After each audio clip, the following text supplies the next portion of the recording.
Right. Well, I think we'll probably get going just because there's quite a bit to get through. Firstly, thank you everyone for joining in today. I'm Danielle King, or Danny as most people know me as. I'm the City Switch Program Manager, and I'll be presenting the seminar today on energy efficiency.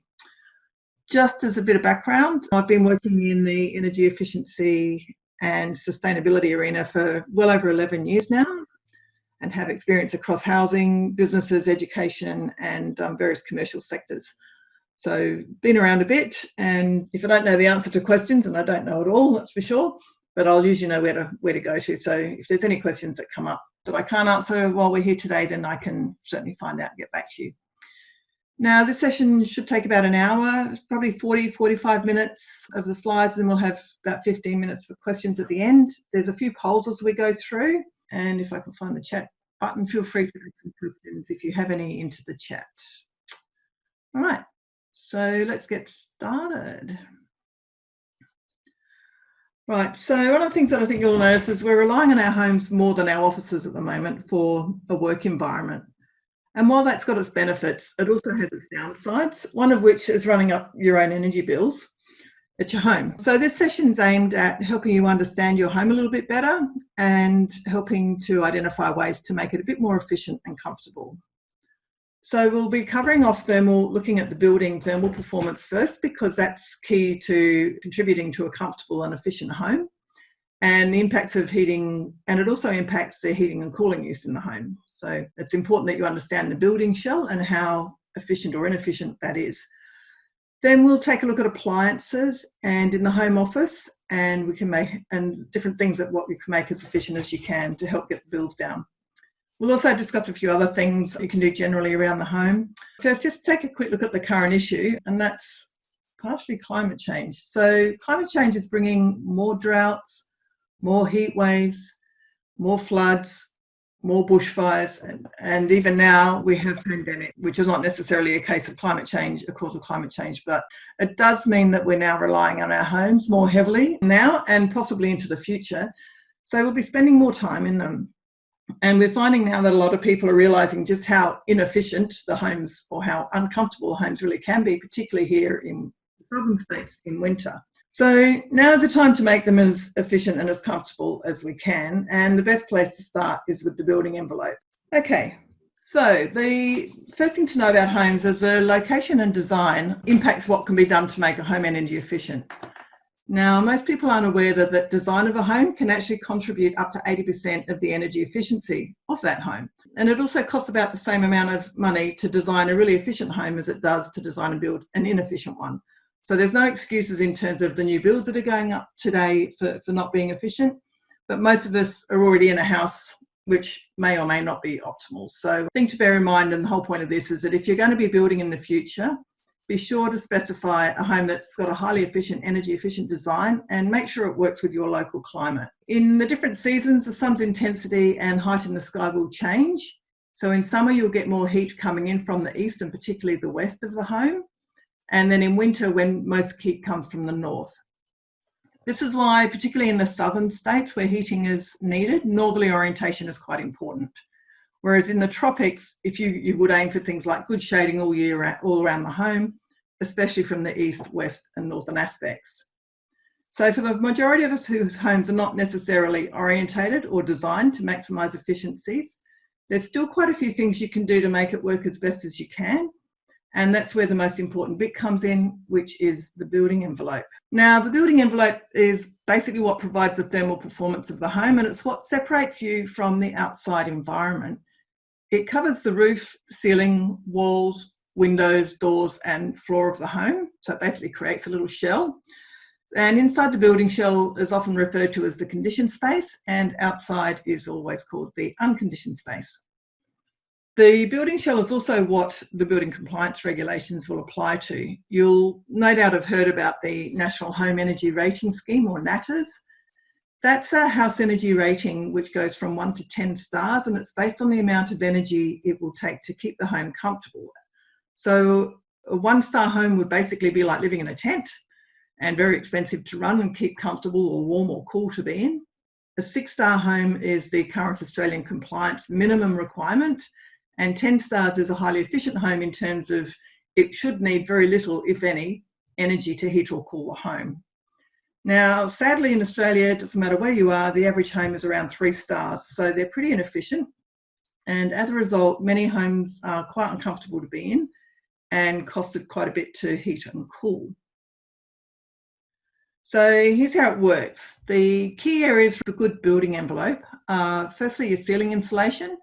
This is because it has the largest impact on the home. All homes need good ceiling insulation. The windows and walls are the next most important area, particularly windows and glazing, followed by drafts and air leakage, and then the flooring. Now, one of the things that's worth knowing is that heat will always move towards the cold. So if you're heating your home in winter and it's cold outside, the heat will always try to travel towards the cold and try to get out. In summer, it's the opposite. Heat will travel towards the inside of the home and you want to keep it out. So a good building shell will cater for this and should be able to maintain a comfortable home most of the time without too much heating or cooling. And so as a result, the cost savings of that could be quite significant. So for example, good ceiling insulation can save up to 35% in heating and cooling costs. Appropriate windows for the climate can save up to 35% as well, particularly in the southern states when you need heating.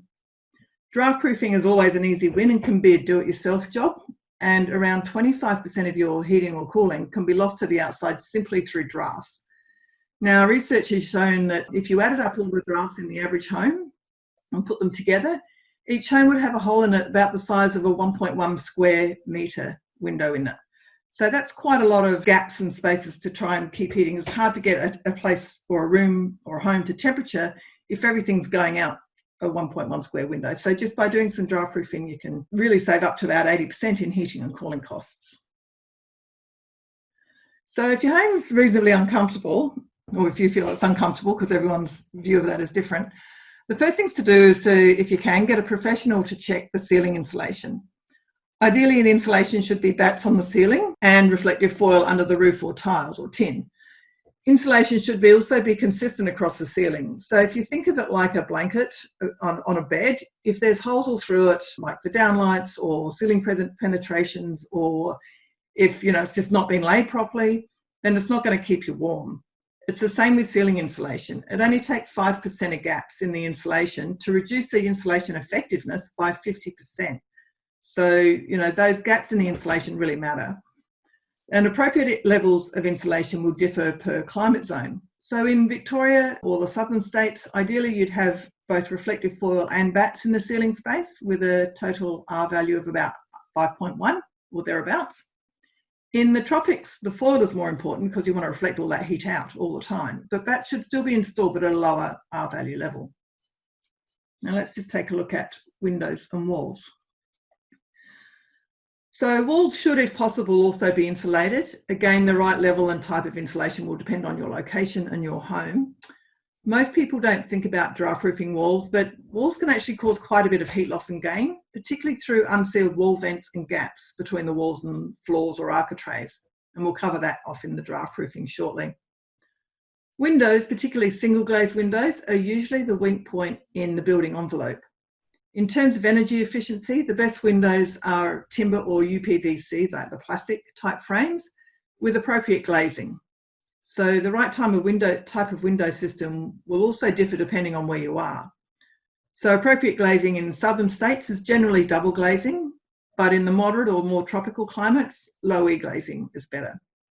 So just so you know, the most inefficient window glazing is aluminium frames with standard single glazing, right? But the windows are quite often a weak point.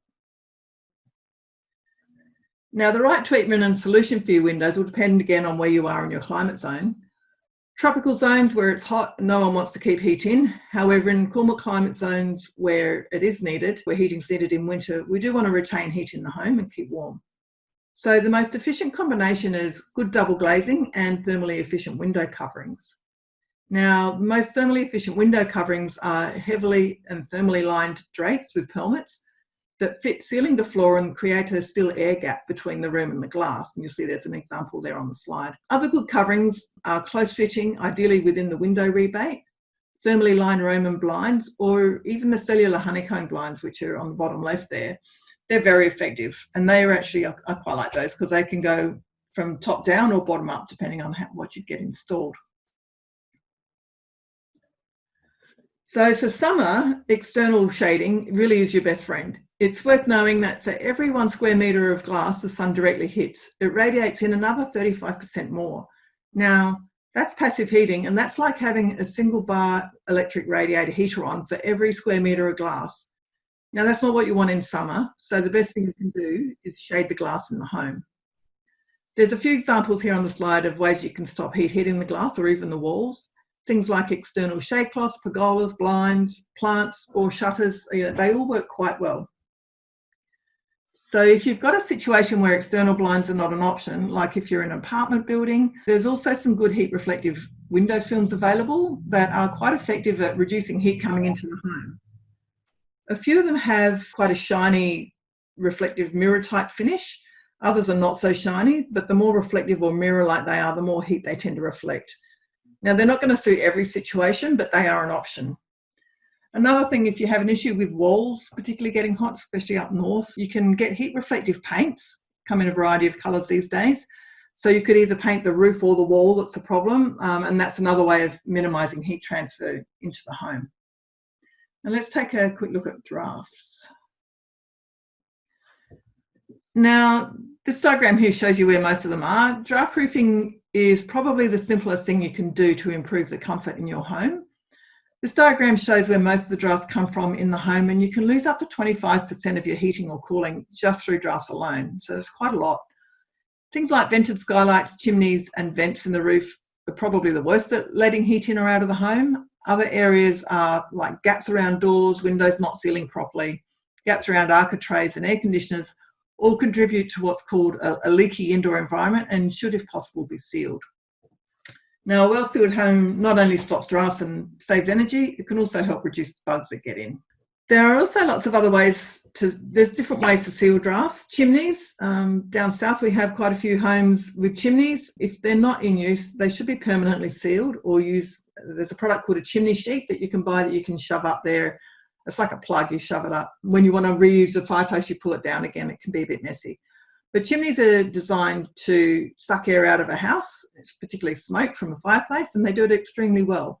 So if they're not sealed, if you're heating your house, it is actually going to be sucking a lot of air out. For external doors and windows, proper seals work better than the door snakes. So consider using brush and rubber seals and avoid the foam ones. They just don't seem to last very long. Construction gaps where the walls meet the floor or window frames meet the wall should be sealed with appropriate caulking products, mostly available at your hardware stores. And if you've got evaporative cooling vents, particularly in the southern states, they can be a problem in winter. They should be closed and sealed when you're running your heating. Otherwise, again, they act like little chimneys and suck all the warm air out. So just by having good insulation, appropriate windows and sealing drafts, you can actually make your home much more comfortable. Now, as it's winter down here, let's have a look at other ways that you can keep warm once you've got a half-decent building envelope. So it's going to be cold. Retain what heat you can into the home by closing off areas that are not heated and areas that are likely to have air leaks, like, for example, bathrooms, and close off the window coverings in rooms that the sun doesn't directly hit. In areas where the sun does directly hit the glass, let it come in because it will passively heat the home and help reduce your heating requirements. You can also do simple things like wear appropriate warm clothing and close off areas of the home to create buffer zones. Personal heaters are becoming quite popular, and by that I mean things like heated blankets, seats and foot pads, and they're much cheaper to run than an electric panel or oil heater, and we'll cover those off shortly. Reverse cycle heating is actually the most energy efficient type of heating and should be zoned off by closing doors and windows to retain heat in the zone that you're in use. And lastly, ducted systems, they do use the most energy and often are usually not very well zoned. So really, if you can, only turn them on when you need it. Now, for those of you up north, let's have a look at keeping cool. So if you know it's going to be a really hot day, and this applies down here in Victoria as well, in southern states when we have those string of 40-degree days, drop all external shade blinds early, and that will stop the sun from hitting the glass and warming the home up earlier. Use natural ventilation where you can. However, if it's going to be a real scorcher, it's best to close off unused areas in the home and create buffer zones. You can also do things like close curtains or blinds if they're thermally efficient to reduce the heat gain through the glazing and to help to retain cool in the home. Now, ceiling fans are really, really good, and any fan will create a breeze. Basically, a fan will create a breeze of up to a 6-degree cooling effect on the skin. So just by having a fan, and it doesn't matter whether it's a big fan, a ceiling fan, a little pedestal fan, any fan that creates a breeze will give you that cooling effect, which is a very, very cheap way of keeping cool. If you do need to turn on cooling, remember evaporative cooling systems need to have windows open in the home a bit to let air circulate. If you're using reverse cycle units in the room, it's the opposite. You need to have everything closed off. So reverse cycle cooling should be zoned, close doors, and retain the cooling where it's needed. And if you can, zone in line with the cooling system if it's ducted. So if you've got a system that's ducted for living spaces and bedroom spaces, close off the bedroom spaces so that it can actually get to temperature in the living spaces. Now that pretty well covers the building shell information. Appliances. Let's take a look at the appliances in the home. The pie chart here shows where the average energy use is used in the average home. So this is very generic, and it does cover all of Australia. So it's not southern states, northern states, it's very generic. So regardless of where it is, you can see that the majority of the energy use in a home, about 40%, is for heating and cooling, which is why it's so important that the building envelope is right, which is why we talked about that earlier. Other energy using appliances include things like hot water, lighting, and so on. So let's take a look at the heating and cooling systems first. Now, the first thing you'll know is that anything that heats generally costs a lot to run. So the most energy efficient type of heating available right now is reverse cycle units. So depending on the unit size, for every 1 kilowatt of energy that goes in, you can get anywhere between 2 and 7 kilowatts of energy going out, making these units really, really efficient. And the higher the star rating, the more efficient the unit. There's even other units like the Daikin US7, which are up to 700% efficient, which is really good. Good use of power. Large systems like ducted reverse cycle units are not as efficient as the individual or multi-head units, but are still around 200 to 300% more efficient than anything else. Then next on the list is the infrared heaters. They work by heating the objects in the air, not the air. They're 100% efficient in terms of the heat that they deliver. So for every kilowatt going in, you get a kilowatt of heat energy out. In terms of other heating sources, not so good. Fireplaces tend to lose about 80% of the heat up a chimney. Gas heaters or space or ducted, while they can be cheap to run, are not particularly efficient. In terms of efficiency, again, for every 1 kilowatt of energy that goes in, they produce about 0.8 watts of energy going out. So they're only about 80% efficient. And the same goes for those electric panel heaters, you know, the Novo units and so on. They're only about 90% efficient. So for every kilowatt that goes in, you get 80 or 90.8 or 0.9 of a kilowatt of heat energy out.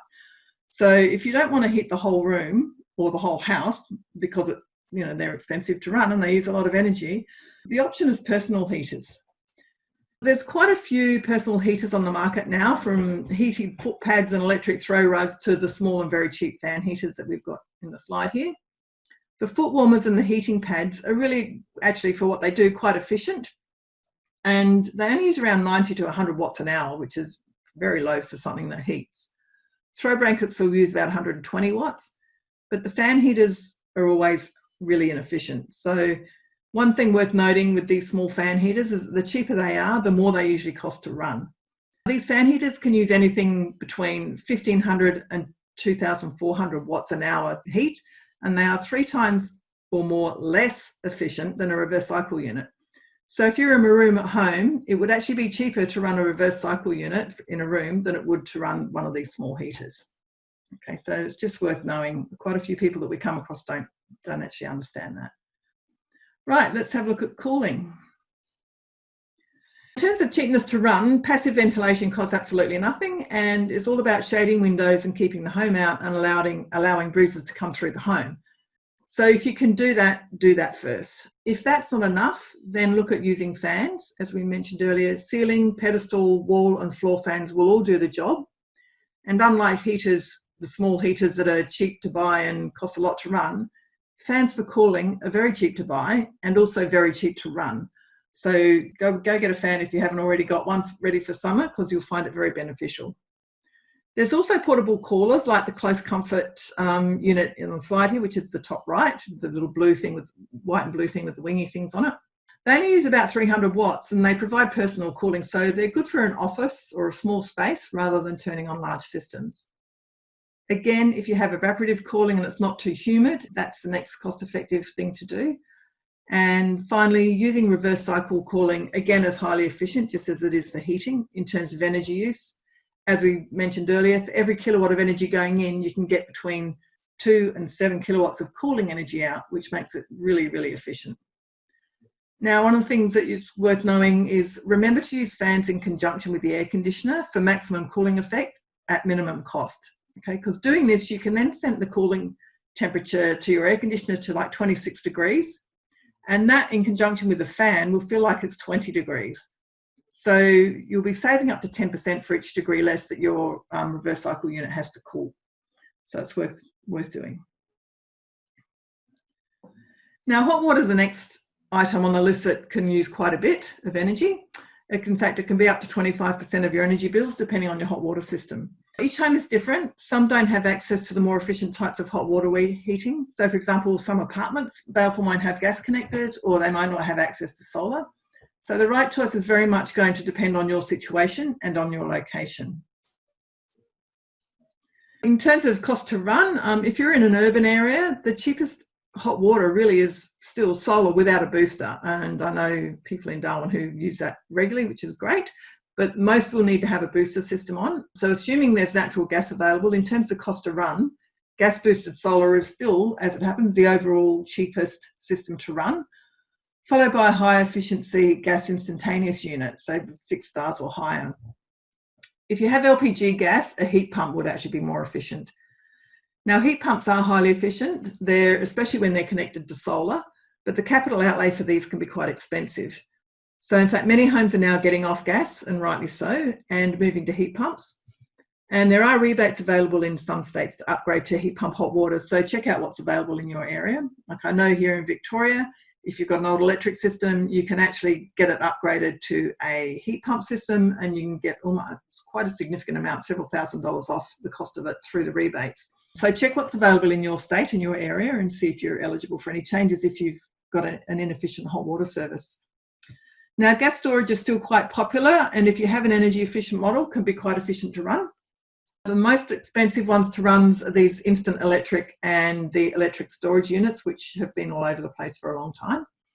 In fact, many states, there are rebates now to get rid of them and transfer over, as we just mentioned. There are in Victoria, and there's probably some in New South Wales and other states as well. So if your hot water system's close to end of life, one of the things I want you to make sure you give thought to is what you might upgrade that to when it fails or when it's close to failing. Definitely go for a more efficient model. Don't just replace like for like, because it's always good to take the opportunity to install an energy efficient hot water service when you can, rather than wait for it to fail. And of course, it always happens on Boxing Day or on a Sunday, and there's no one around to do it. So try and make sure that you've got some succession planning in place of what you might replace it with when it does eventually fail, if it's close to end of life. Right, now other ways to save on water costs are doing things like installing water efficient appliances throughout the home and reduce the flow rate with flow restrictors. This basically reduces the amount of energy you need to heat the water because you're not using as much hot water. That's how it saves energy, as well as saving water. So an efficient shower should be around 9 litres a minute or less. Personally, I find that a 9 litre a minute is that sweet spot between being energy and water efficient and being able to actually wash your hair. And that's a 3 Wells rated shower head. Now, other taps like the kitchen and basin should be as low flow as they can be. 5 to 7 litres is more than enough for rinks and dishes and things like that. And that's a 5-star or higher Wells rated tap. So make sure that you can go for those if you get the options. Also, the other thing to note is laundry and bath taps. You really want those to be full flow because you don't want to wait a week to fill up a bath for water. And by the time you get there, it's cold. So make sure that laundry and bath taps are full flow and other taps are as efficient as they can be for their use. Other things you can do is the hot water pipe installation is really good if you can access the pipes. Other things to save water include doing things like just behavioural things like keeping showers to 3 to 4 minutes where you can, washing your clothes in cold water. If you find any leaks, fixing any leaky taps or toilets as soon as you can. You can use mulch in your garden to help retain water into the soil, and you can recycle water too. For example, after cooking, drain off the food, and then when the water cools down, put it in the garden, things like that. Now let's take a quick look at lighting. So now that most homes have replaced their old incandescent and halogen globes, lighting's not so much of a major issue in the home these days. But just so you know, the old incandescent and halogen globes generally can use anything from 25 watts to 175 watts an hour, depending on the globe. And of that, this is how inefficient they are, 97% of their energy is lost in heat, and only 3% goes towards providing the actual light. So if you have any of these globes in your home, consider upgrading them as soon as you can to LED equivalent lights. And there's a good range of LED lights out there now, and they're much more cost effective now than they used to be. So if you compare that with an LED globe, where they use anywhere from 3 watts to 9 watts, and the average home, 98% of energy goes to actually producing the light, and only 3% is lost as heat. So they're significantly more efficient, produce less heat, and they also last longer and save on maintenance. Definitely the ones to go for if you can. Now, the other ones that you see in houses are a lot of the CFLs or the fluoro type globes, the curly ones, or the strip fluoros, which are often in garages and things. When they fail, upgrade them to LED, and be sure to dispose of the fluoros properly. Don't put them into the landfill bin. They have mercury in them and they can cause problems with the soil. So check with your local council. They should have collection points available in your local area. So there's not much else to say about lighting, except if you don't need it, turn it off. Now, other appliances in the home can be made efficient by simply choosing well and using them properly. So for appliances like refrigerators and freezers that are always on, it's really important to have the most energy efficient model that you can. Now, fridges and freezers also operate at optimal efficiency when the temperatures are set correctly. So 4 degrees for a fridge and minus 18 degrees for a freezer. Other things you can do is make sure that the seals are clean and that they seal well. And in terms of efficiency, in terms of stacking, around 80% full is a good sweet spot for that. Now, if you're talking energy use, some fridges can cost a huge amount of money to run, like $800 a year to run, I've seen. And a really efficient fridge should cost under $100 a year to run. So you can calculate the cost by checking the energy rating label. So that's what those numbers are on the labels there. They're very accurate and they're pretty good, especially if they're new fridges. But if you have any beer fridges out in the garage, these are the ones that we find usually cost the most to run because they're old and they've usually inefficient seals and so on. Consider turning it off when it's not needed and consolidate items to one fridge. And then just stack it and use it when you do need it, when you've got lots of people around. Now, for most appliances, there's minimum energy performance requirements in place in Australia now, so always check the star rating where you can. And depending on the appliance, the rating label will cover energy, water, or even in heating and cooling appliances, it tells you how many stars for heating and how many stars for cooling. So they provide really good information, and it's worth looking at them when you're choosing new appliances like washing machines, dishwashers, and so on. And the usual story applies, the more stars, the better. So get the most efficient one that you can. Now, the other thing is TVs. So be mindful about TVs and gaming computers as well. TVs and computers have come a long way in terms of efficiency over the last decade or so, but some of them still will use quite a bit of power. Now, a plasma TV will generally use anywhere between 200 and 800 watts an hour. They do generate heat, but they do give a really good picture, I have to say. The LED, OLED, LCD TVs are all highly energy efficient and generally use under about 140 watts an hour, which is pretty good. All new TVs, this has been around for quite some time now, they should have a star rating label. And as usual, the more stars, the better. The rating and the energy use is based on the TV being on for 10 hours a day in standard picture mode. So I'm not sure if you watch 10 hours a day, but you can calculate roughly by looking at the label how often and how much you think that might cost. Gaming machines, I don't know how many of you have got kids out there, but they vary widely. Gaming machines like the Xbox, PlayStation and Nintendo Switch vary very much in energy use. The Xbox One uses a lot less energy than the Xbox 360, and similarly for the PlayStation. The Slim model is more efficient than the original one or the PS4 Pro models. These figures that I've got quoted here on the slide, they don't include the TV that you've got it connected to, so you've got to add the use of if you want to work out how much it's costing you, work out the energy use that the actual gaming equipment is using and what the TV is using as well. Now, the most energy efficient gaming systems are actually the Wii and the Nintendo Switch. Gaming computers, on the other hand, can be like having small servers running in the home and can use anywhere between 300 watts to over 1,000 watts an hour. So if you're choosing a computer and a screen for gaming, please check and see if it's got any eco settings or if there are energy efficient models available, because it will save you a lot of money, especially if you have kids who play a lot of games on them. Now, that brings us to the home office. Talk about computers in the home office. The standard desktop computers can use between 100 and 260 watts an hour. Okay, so that's, a reasonable amount, but a laptop will only use 60 to 70 watts an hour. And if you've got a Surface Pro, they only use 35 watts an hour on average. So they're really, really efficient and very portable as well.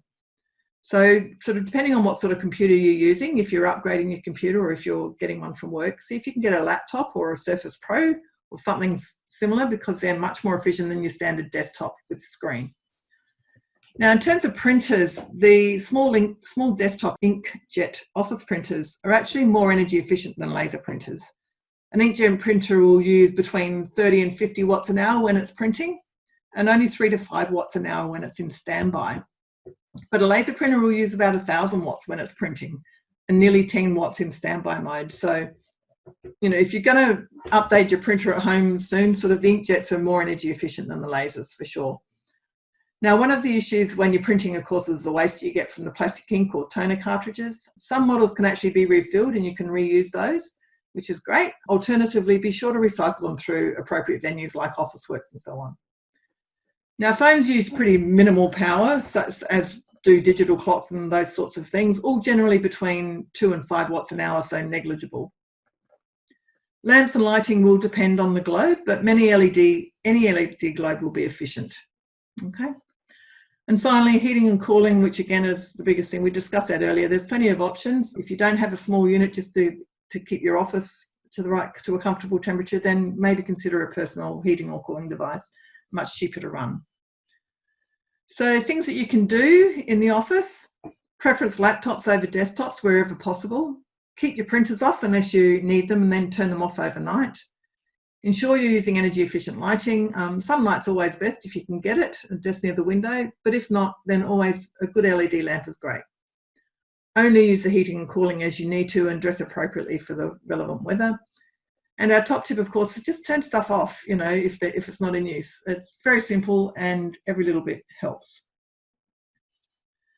And just a final word on solar PV. A lot of people wonder, is solar PV worth it? Yes, it absolutely is.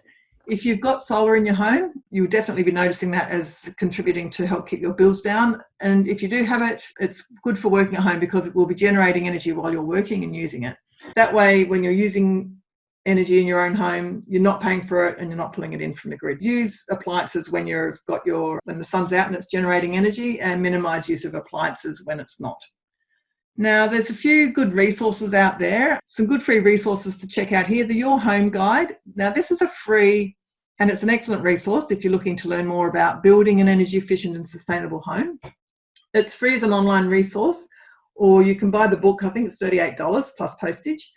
But just be aware it's going to be updated soon because it's a few years out of date now. So maybe use the online version until the new book comes out, probably be another year or two.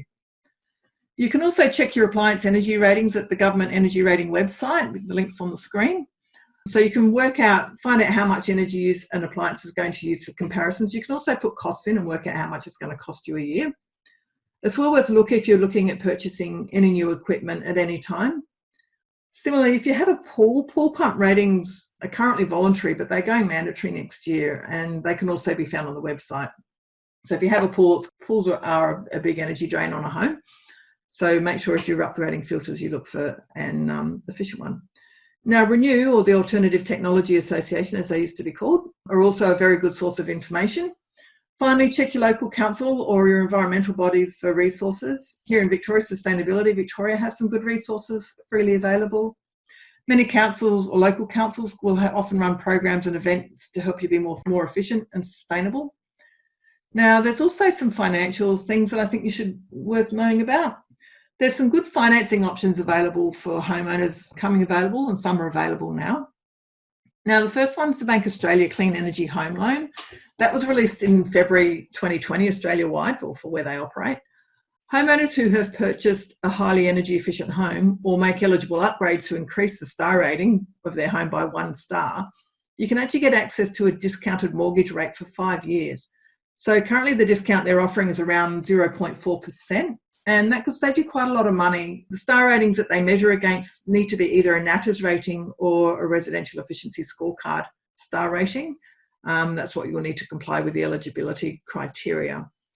Keep an eye out though, because I think other banks will probably start to offer similar loans soon. So that's one option to help reduce your costs if you've got an efficient home, or it's an incentive to make it more efficient. Some council are also looking at offering what's called environmental upgrade agreements for homeowners. This is basically where you can take out a loan on the property to improve energy efficiency, for example, installing solar panels, and the loan is then repaid back through the rates via the council. So the major difference here is that the loan will stay with the property. So if the property is sold, the loan goes to the new owner. So it's usually used in commercial buildings, but it's now also available in some councils for householders. So you'll need to check and see if your local council is offering it or if they're going to offer it in your area. I know in Victoria it was passed through Parliament about a year ago, 8 months ago. So councils are allowed to do it. It's just whether they have the administrative processes there to cater for it. Finally, keep an eye out for grants from your local state or territory governments. Grants are occasionally made available for householders to get assessments, upgrade things like lighting, or to attend local events to provide education. So take advantage of those where you can. All right, well look, I'll, for everybody who's registered, I'll send out a copy of the slides, and if anyone's got any other questions on anything, feel free to just email me, or you can call my mobile, my number, which is on the screen there. And hopefully you've all found it useful. Thank you everybody for attending.